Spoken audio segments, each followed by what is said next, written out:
look at food. We buy food not because we need it, and let's be honest, we need food to eat. Without food we could die. And yet how many of us buy the food we need as opposed to the food we want? If you're honest with yourself, you know that you don't, or most of you would agree with me, that you don't eat to live. You might possibly live to eat, shall I say. We need far fewer calories than we actually eat, certainly in the West. We eat more and we eat more variations than we need. Why? Because we enjoy it. Because we enjoy the experience, we enjoy the taste, we enjoy everything that it gives us. Which proves that actually, as we are customers in ourselves, we don't buy what we need, we buy what we want. And that's extremely important to understand. You know, if you've been in sales, you'll have managers, or you'll have been trained in the past, that you've got to look at, find out what the customer needs. And yet we've just looked at ourselves as customers and realised we don't buy what we need, we buy what we want. So as a salesperson, what you need to do is not find out what the customer needs, it's find out what he wants. If you were a smoker and you had only enough money to buy a sandwich or 10 cigarettes and a box of matches, and you had neither of matches or cigarettes or a sandwich, and it was lunchtime, how many of you honestly would buy the cigarettes and the matches instead of having a sandwich? Because ultimately you want the cigarettes, whilst you really need the food. Wants and needs. So in sales, don't focus on what the customer needs, focus on what they want, because that's where you'll find the sales. Customers buy what they want, that's their buying decision. So a salesperson's job is to help the customer make buying decisions. But let me ask you this, for whom should the buying decision be correct? Should it be the right buying decision for you as a salesperson, or the right buying decision for the customer? This is an important factor to consider.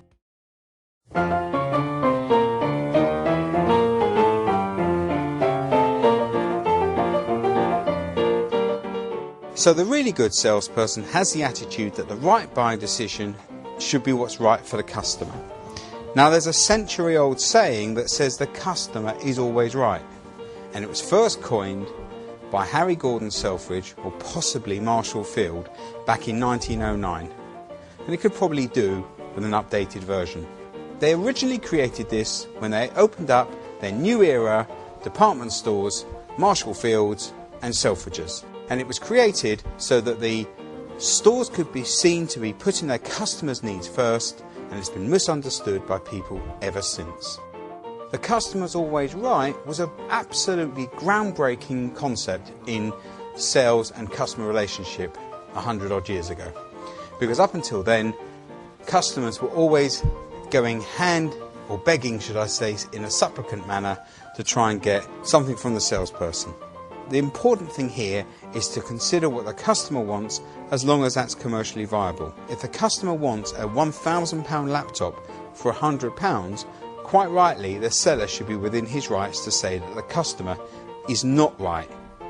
However, if the customer has a particular desire that could be satisfied by either a £1,000 laptop or one costing £800, the good salesperson doesn't try and get the customer to buy the more expensive one because it's in the salesperson's interest. Rather, they should help the customer make the buying decision that is right for the customer.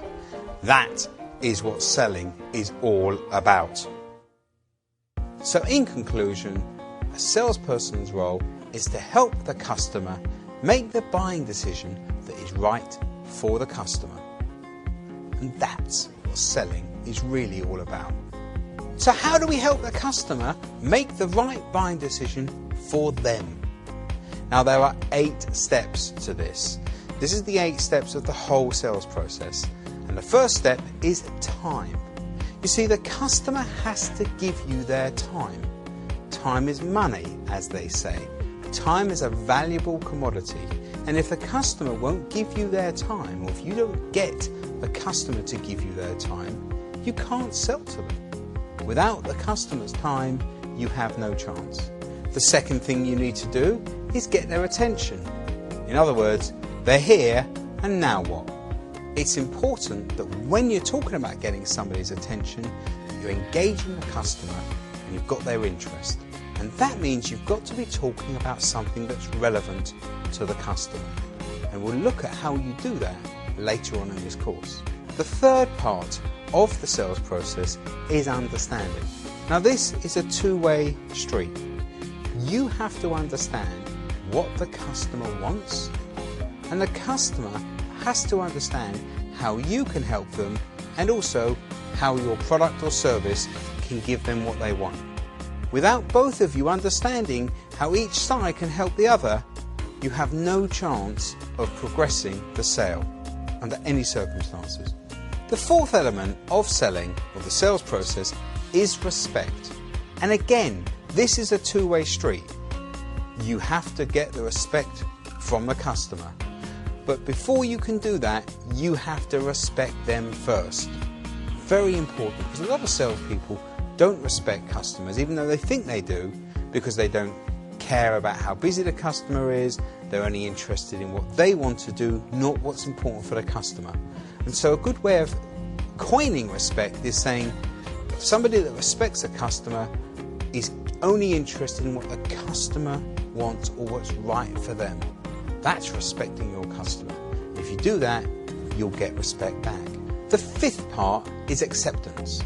Now this again is a two-way street, because as you've been working with trust and respect, you'll start to get mutual understanding. And as mutual understanding and respect grows, so does acceptance of your point of view, because you should be accepting their point of view as well, because both are valid. And as you both start accepting each other's viewpoints, you're that much closer to helping the customer get what they want. The sixth part is belief. And belief occurs when the customer starts to understand, respect and accept that your product or service will help them get what they want. This means belief starts to occur, and as the customer starts to believe in your product, and importantly you, then you're that much closer to a sale. The penultimate part of the sales process is trust. There are two elements to trust. I'm going to talk about the second most important one first, and that's that the customer trusts you and that your product or service will do what it needs to do for them. Now that's not as important as the first element of trust, and it's where most salespeople fall down flat, and that's you trusting the customer to buy. It's an incredibly important part of the sales process, and too many people don't trust customers. They think the customer isn't going to buy, and you know what? If I meet somebody who doesn't trust me, I don't trust them. So once your customer trusts you, it leads to the last part of the sales process, the customer making the decision to buy. Only then do they make that part of the sales process, only then do they decide to buy. If you look at this, you've had to get their time, you've had to get their attention, you've had to get their understanding, you've had to show them respect so they give you respect, you have to get their acceptance about what you're saying and what they're saying. You then have to build the belief and that your product will do what it says it's going to do.